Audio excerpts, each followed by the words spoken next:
Okay, so what I'm actually doing is shooting on manual. I'm not doing motor drive because I'm waiting for the action to come to me. I'm following him, panning and going around. So when he comes up, I follow the action. As he goes down, that's a long way away. It gives me a lot of atmosphere. I'm shooting on a 24mm. Okay, so what I just did was had my shutter speed at 1/200th of a second and my aperture at 18.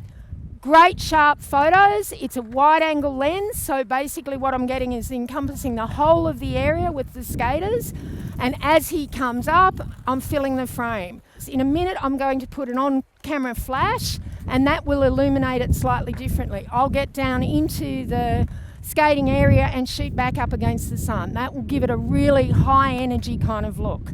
So what we're going to do is we're just going to go again. I'm going to up the speed fractionally and we'll see what we get. So can we have that again? Yep. And basically what I'm doing is I'm focusing on you as you come up.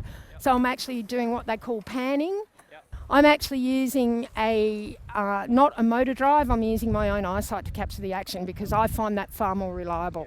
Yep. Okay? So do you want to try that again? Yep. And same thing exactly. Okay, there you go, and following the action, and here he comes, beautiful.